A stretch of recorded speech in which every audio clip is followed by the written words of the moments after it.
¿De dónde venimos? ¿Qué nos hace humanos? Por siglos hemos buscado respuestas en fósiles y herramientas de piedra, pero en las últimas décadas, una revolución silenciosa ha cambiado por completo nuestra comprensión de la evolución humana. Esta es la historia de cómo Svante Pääbo, ganador del Premio Nobel de Fisiología o Medicina en 2022, descifró el genoma de homínidos extintos y nos reveló que, en nuestro ADN, llevamos fragmentos de especies que creíamos desaparecidas para siempre.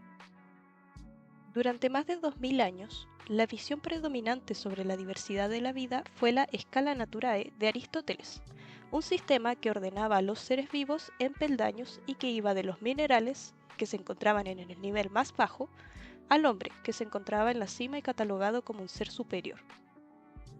Para Aristóteles, las especies eran fijas e inmutables, idea que para él era congruente con una filosofía de un diseño elaborado por una mente suprema divina y que influyó por muchos años sobre el pensamiento del mundo cristiano. En 1856, este paradigma fue desafiado por el descubrimiento de un esqueleto parcial humanoide en la cueva Feldhofer, en el Valle Neander, Alemania. Fósil que en un futuro se convertiría en el holotipo de la especie Homo neanderthalensis, no encajaba en la Scala Naturae, por lo que se lo interpretó erróneamente como una criatura que vivió antes del diluvio universal o simplemente como un humano moderno con una patología. En ese entonces no existían otros fósiles de homínidos que ayudaran a contextualizar al neandertal, y aún faltaban 3 años para la publicación de El origen de las especies por Charles Darwin en 1859, que desató la mítica búsqueda por el eslabón perdido y el origen humano, por lo que la comunidad científica de esa época intentó forzar estos nuevos hallazgos dentro del viejo esquema. La resistencia de los naturalistas al cambio fue tal que ocurrió una de las historias más emblemáticas sobre descubrimientos prematuros en paleoantropología, en la que el físico danés Eugene Dubois, en frustración, enterró los restos del primer Homo erectus conocido bajo los tablones del suelo debajo de su cama, luego de haber fallado en convencer a sus colegas contemporáneos de su significancia. No fue hasta que se aceptaron homínidos de apariencia más primitiva, como Australopithecus africanus y Homo erectus, que los neandertales fueron ampliamente reconocidos como una especie humana extinta. Es a partir de aquí que nuestro conocimiento sobre los neandertales comienza a crecer. Actualmente sabemos que los neandertales habitaron Europa y Asia desde hace unos 400.000 años hasta su extinción hace 30.000 años. Por otro lado, la especie Homo sapiens, cuyo esqueleto era como el de los humanos actuales, apareció en África hace unos 300.000 años. El Homo sapiens se desarrolló en África hasta hace entre 60.000 y 70.000 años, cuando una migración desde África lo llevó hacia el oeste medio. Esto significa que nuestra especie coexistió con los neandertales durante al menos 20.000 años, un prolongado periodo de interacción cuyo verdadero carácter había sido un misterio ampliamente discutido y al que se le solía atribuir la extinción del neandertal. Investigadores han propuesto una variedad de hipótesis del por qué esta especie no habría sido tan exitosa como el Homo sapiens.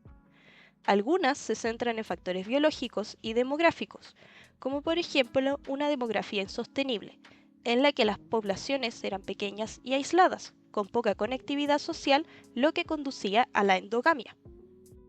Estas hipótesis apuntan a una competencia con el Homo sapiens, que habría tenido ventaja competitiva por diferencias en cognición, desarrollo cerebral, capacidades lingüísticas o comportamiento simbólico y el desarrollo tecnológico.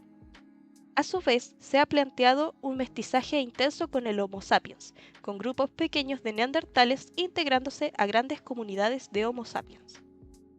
Frente a este panorama, la gran pregunta que emergió fue: ¿cuál es la relación genética entre los humanos modernos, o Homo sapiens, y nuestros parientes extintos más cercanos, los neandertales? Responder esto requería más que huesos y herramientas, requería acceder al libro de instrucciones de la vida, el ADN. Los primeros pasos de la genética en el estudio de la evolución humana fueron dados por Alan Wilson. En un estudio clave, Wilson utilizó el ADN mitocondrial, una pequeña parte de nuestro genoma que se hereda solo por línea materna y es más fácil de estudiar por su alta cantidad de copias por célula, para comparar poblaciones humanas africanas y no africanas. Sus resultados, que fueron pioneros, indicaron un origen común africano para todos los Homo sapiens.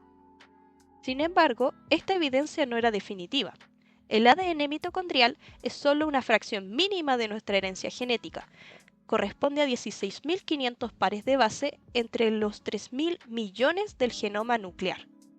Además, al heredarse solo por vía materna, no podía contar la historia completa. El verdadero trampolín para los estudios genómicos fue el proyecto del genoma humano, lanzado en 1990. Su objetivo era secuenciar y anotar por primera vez todo un genoma nuclear humano, creando un mapa de referencia para futuras investigaciones. Cuando se publicó su secuencia en 2001, se abrió una nueva era. Las preguntas seguían sin respuesta, y estaba claro que los estudios con ADN contemporáneo no serían suficientes. Se necesitaba algo que parecía imposible: extraer y secuenciar ADN de una especie desaparecida hace decenas de miles de años, una tarea monumental que la mayoría consideraba inalcanzable. El ADN se degrada con el tiempo. En fósiles de decenas de miles de años está fragmentado, contaminado con ADN moderno y de los microbios. Es aquí cuando Svante Pääbo entra en escena, pero no comenzó con fósiles de neandertales.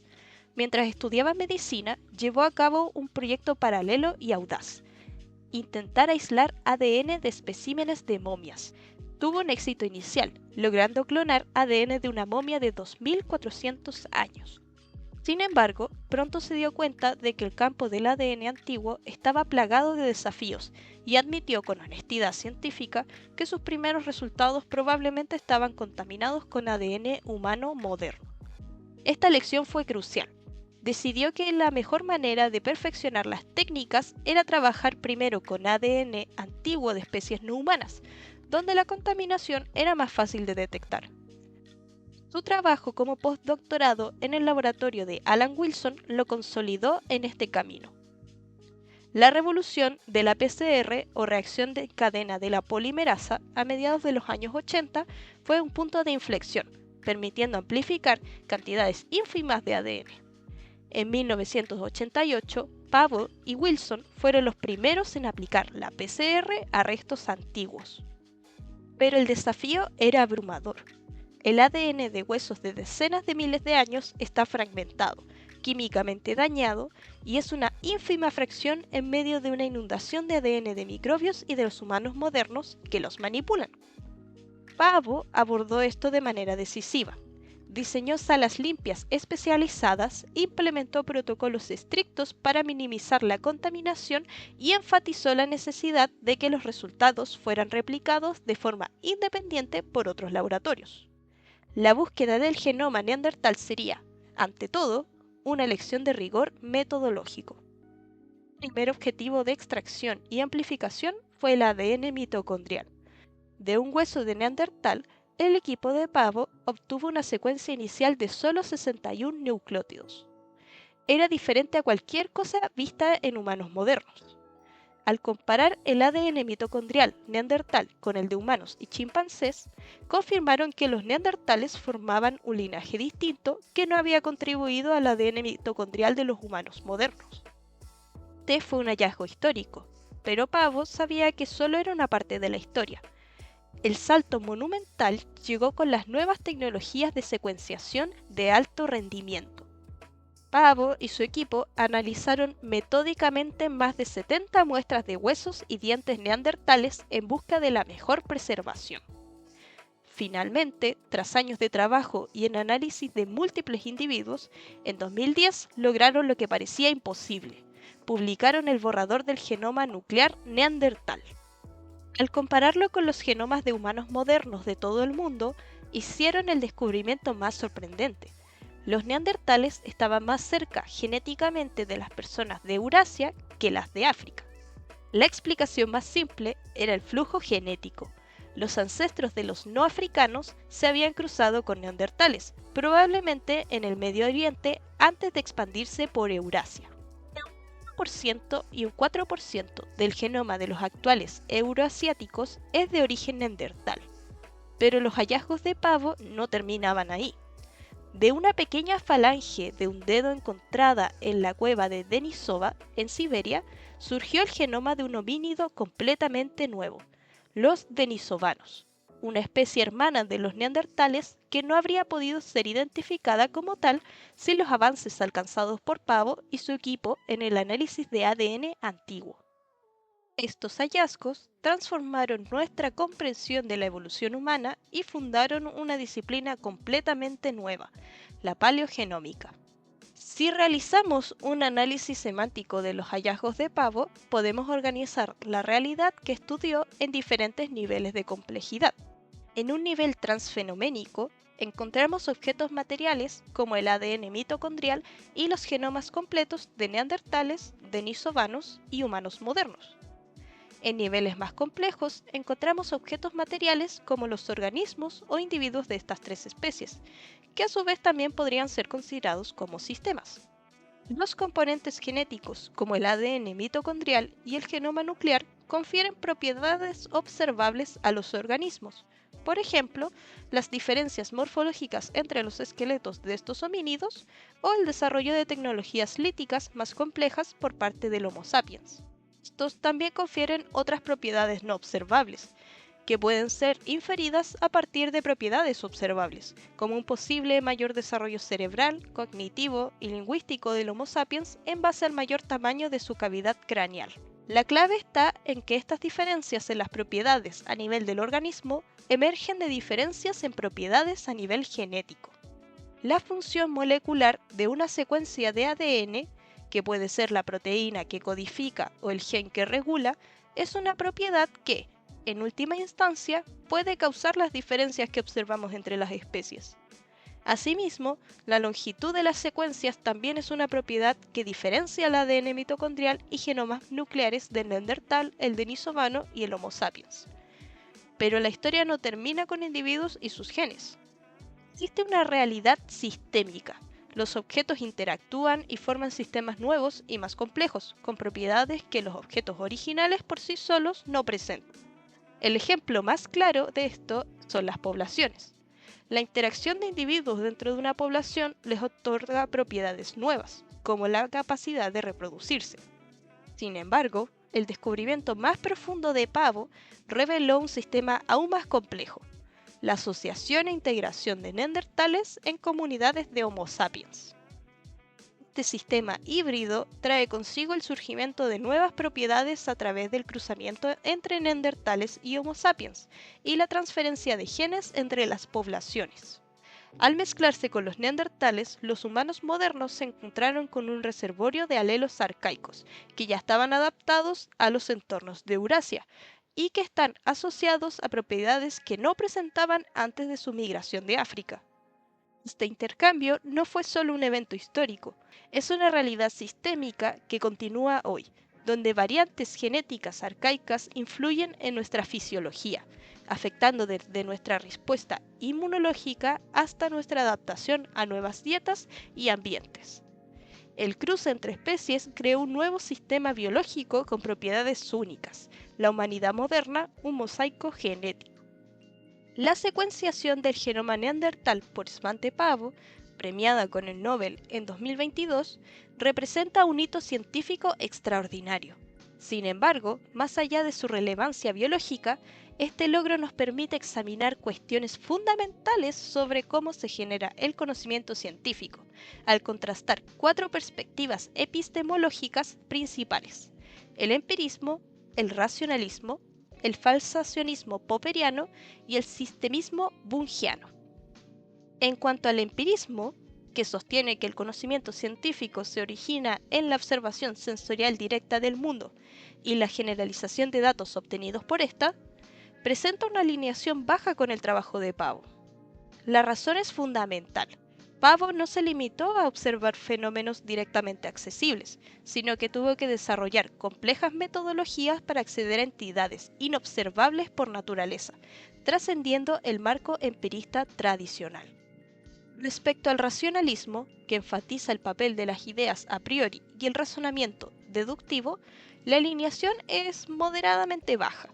Si bien hubo elementos de creatividad teórica y deducción, principalmente en el planteamiento de las hipótesis sobre las causas de la extinción de los neandertales que precedieron al trabajo de Pavo y para las que no existía evidencia concreta, las hipótesis de Pavo requirieron validación empírica robusta mediante evidencia genómica concreta, no solo consistencia lógica interna. Por su parte, el falsacionismo popperiano propone que la ciencia no comienza con la observación, sino con problemas o preguntas que surgen de contradicciones en el conocimiento existente o de curiosidad intelectual. La afirmación del avance de la ciencia mediante conjeturas audaces y refutaciones muestra una alineación alta con el trabajo de Pavo. La hipótesis central del flujo genético entre Homo sapiens y neandertales era claramente falsable, y los resultados de Pavo permitían concluir que la afirmación de que los neandertales no habían contribuido al genoma del Homo sapiens era falsa. A su vez, incluso es posible identificar el falsacionismo popperiano en la forma en que Svante Pavo piensa que se genera el conocimiento científico, identificable en su respuesta a una de las preguntas que se le hizo durante un podcast realizado posteriormente a su premiación con el Nobel.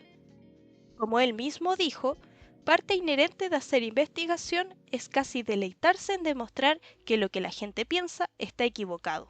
Finalmente, el sistemismo bungiano, que conceptualiza la ciencia como un sistema de hipótesis con referentes reales que requiere tanto fundamentación teórica como contrastación empírica, demuestra la alineación más completa y robusta. El trabajo de Pavo ejemplifica perfectamente los criterios bungianos: fundamentación teórica sólida, referentes reales aunque inobservables, contrastación empírica rigurosa e integración sistémica en el cuerpo teórico existente. Pavo no partió de cero.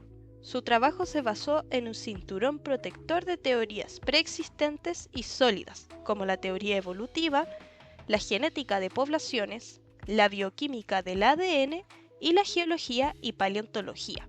Sin este fundamento, su investigación no habría tenido sentido. Pavo conjeturó sobre entidades y procesos reales pero inobservables, genomas de especies extintas, eventos de flujo genético ancestral, etc. No eran solo modelos útiles, sino que afirmaban referirse a una historia real. La obtención de evidencias fue un desafío monumental que requirió el desarrollo de nuevas técnicas para evitar la contaminación con ADN moderno, la innovación tecnológica para la secuenciación de ADN antiguo y la replicación y verificación en múltiples muestras y laboratorios. Esto va más allá de una simple contrastación. Fue una construcción meticulosa de evidencia convergente. El resultado de Pavo no fue solo un dato o una hipótesis aislada, fue la integración de un nuevo conocimiento dentro de un sistema teórico más amplio, la teoría de la evolución humana. Enriqueció la teoría evolutiva al agregar un mecanismo nuevo, como la hibridación, y conectó disciplinas como la genética, antropología, arqueología e bioinformática. La superioridad explicativa del marco bungiano reside en su capacidad para capturar la complejidad integral de la investigación de Pavo. No se trató simplemente de contrastar una hipótesis aislada, sino de construir toda una disciplina científica, en este caso la paleogenómica, que integró coherentemente desarrollos teóricos, innovaciones metodológicas y evidencia empírica. El trabajo de Svante Pavo nos enseña que el conocimiento no es estático, se construye desafiando dogmas, desarrollando nuevas herramientas y teniendo la curiosidad de analizar incluso un pequeño fragmento de hueso olvidado en un laboratorio. Al descifrar los genomas de quienes nos precedieron, se accede a un legado que actúa como un recordatorio de que, a veces, las respuestas más profundas sobre quiénes somos están escritas en el código más antiguo de la vida.